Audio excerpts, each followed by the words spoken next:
Hey there, it's Rachel Mullins, the host of Hashtag No Filter Fridays on Public House Media.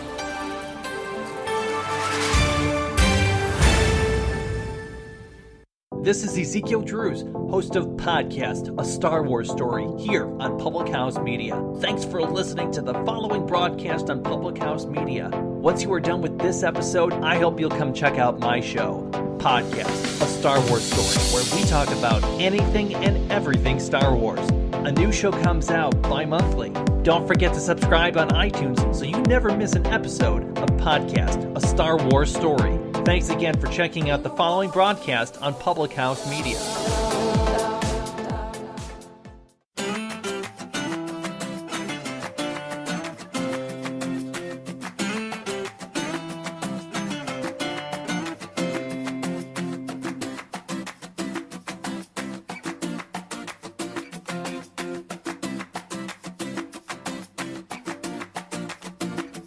Welcome to Coffee with Katie on Public House Media, everybody. Well, that sounds weird. We are without Keith tonight. He is out with a work associate, so I have been left unsupervised. Yay for all of us. Before we get started, we usually talk sports at some point on here. I don't want to deprive you of that just because Keith is missing. So, I'm going to start some trivia. I'll ask you 2 questions right now. And then at the end, I'll ask you again, and you can answer them. Sound good? Okay, the 2 questions are, where did Jake Arrieta go to college? And where did Yu Darvish go to college? Hi David, this one's for you, David. You got me all riled up with your comment saying that I was going to do voodoo on Yu Darvish. I'm not. I won't. But you have to tell me where Jake Arrieta and Yu Darvish went to college. Think about it. I'll ask again at the end. I thought we'd talk about something I know. Hopefully avert the DC disaster we had last time Keith couldn't be on here. You guys know I'm an actor. Actors are very strange people. We like being strange. It's what makes us strange. And we're very superstitious. We believe in a lot of curses, and your mom went to college. Yes. What? I don't know what that means, David.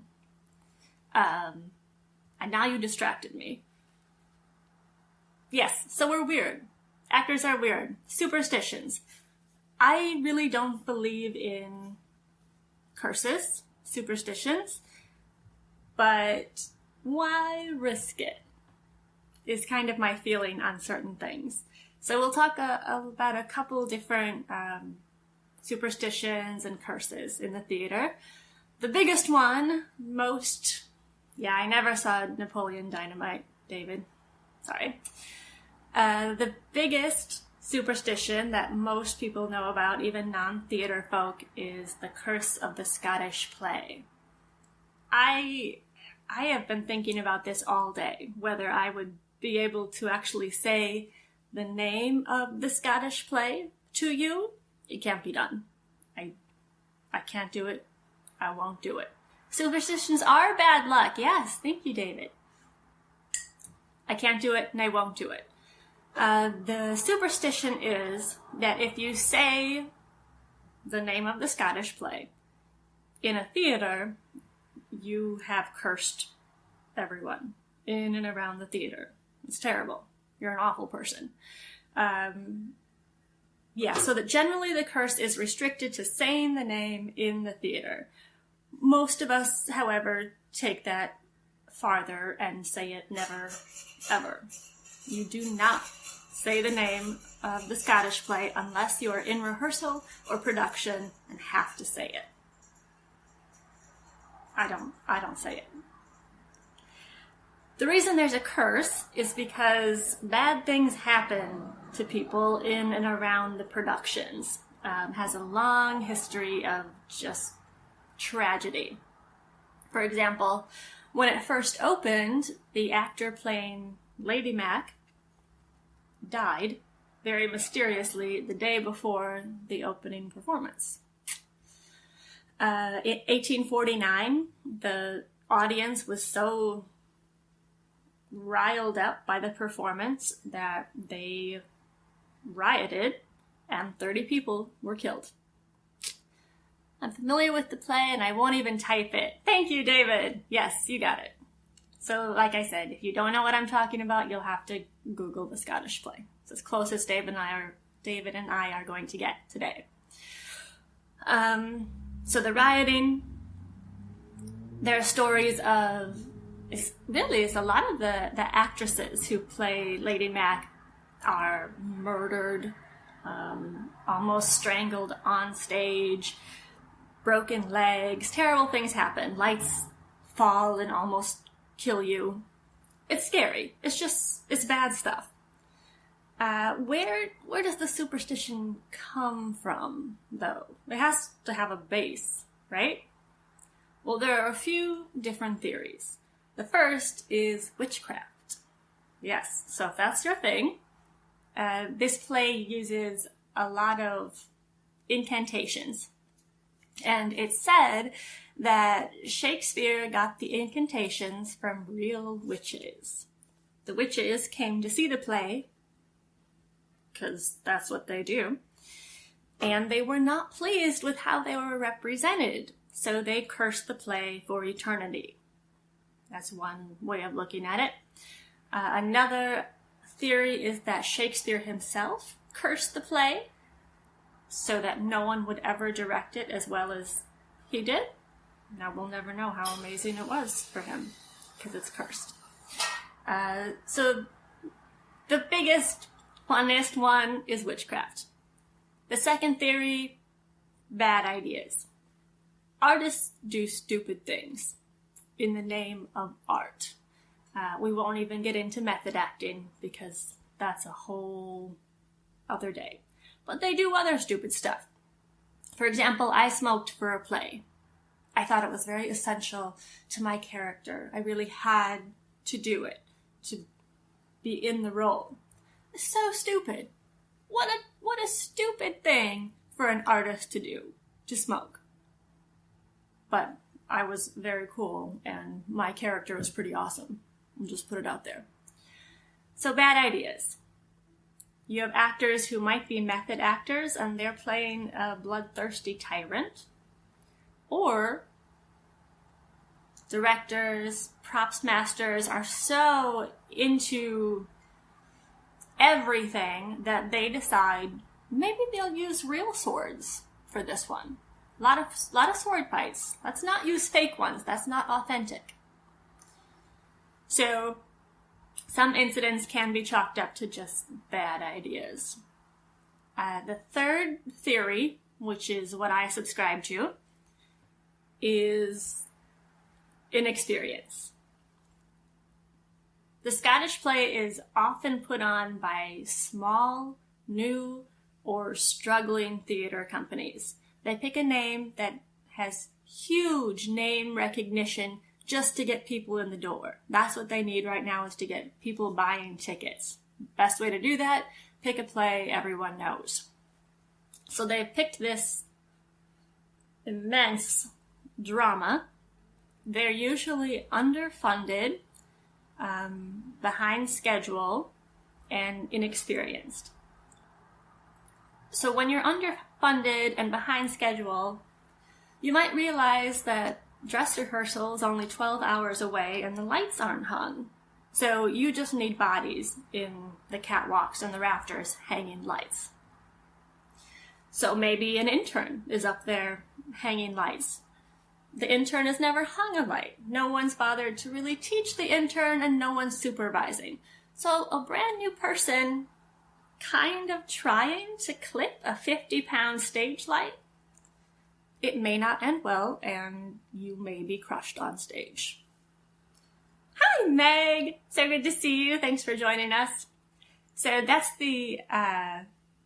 So I go with the third reason that people are just inexperienced. Why does it continue? Because we love a story. Actors love a good story. It's what we do. We tell stories.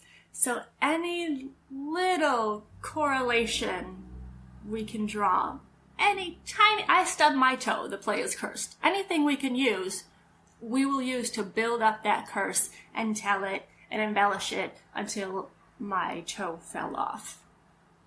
So, kind of crazy stuff there. But like I said, we're crazy people. Another myth is that I just learned about, actually, is giving flowers. A lot of you, I'm sure, know that when you go to a play and you see a friend or family member, you usually bring them flowers. Don't bring me flowers. If you come to see my show, don't bring me flowers. I don't like flowers. They smell like funerals. I like chocolate. Go for that. But it's kind of the norm to bring flowers or some type of offering to your friend or family member. If you want to be cool and send the flowers backstage before the show, don't do that. A lot of actors are superstitious about that because flowers generally signal a job well done. So if you give us the flowers ahead of time, we haven't done the job, and now you jinxed us, and it will be a job not well done. So wait till after the performance. Don't try to be sneaky or cute. And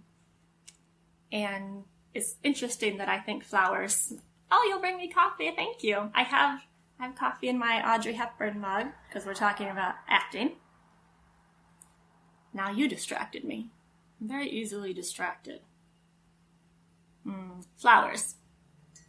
So, flowers used to be given, but they were really expensive back then. Not like today. Not like bouquets that are $80 for 12 flowers. Not like today. They were really expensive, and theater folk and their people are notoriously poor.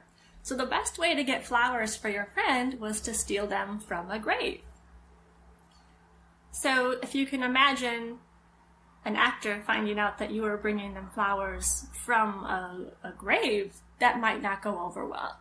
So it became generally accepted that you could bring flowers after the last performance of the run, the very last one.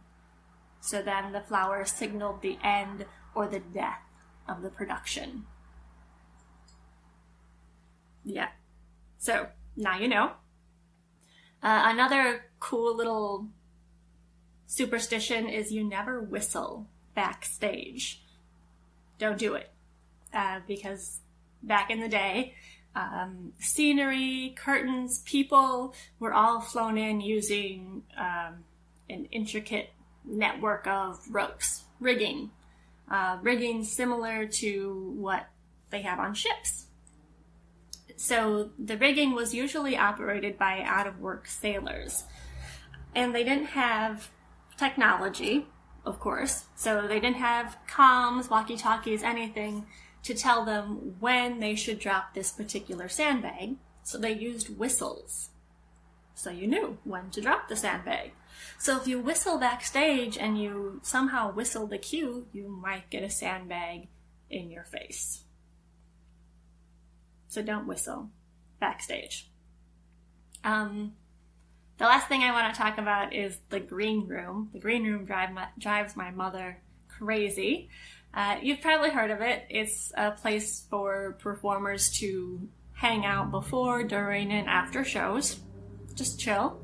There's a lot of discussion. So the 7 dwarves would never get to work backstage. That is correct, David. They would not. They would not. It'd be bad. And now you distracted me. Yeah. So the green room,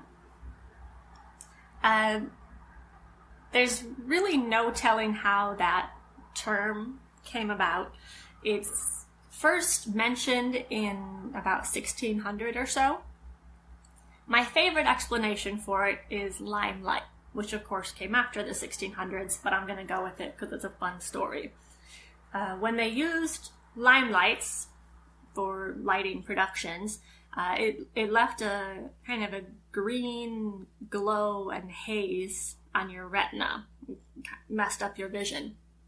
So the idea of a green room was to be in it before, during, and after to kind of get your eyes adjusted and ready for that green hue. Today, most green rooms are not green, and that's what drives my mom crazy. She can't handle it. A green room should be green. And I agree. It absolutely should be, but it almost never is. I'll work on it. Yeah, that's all I have for the big stuff. At the beginning, I gave you 2 trivia questions because we can't go completely without sports, even though Keith isn't here. I asked you where Yu Darvish and Jake Arrieta went to college. Where'd they go? I'll give you 5 seconds.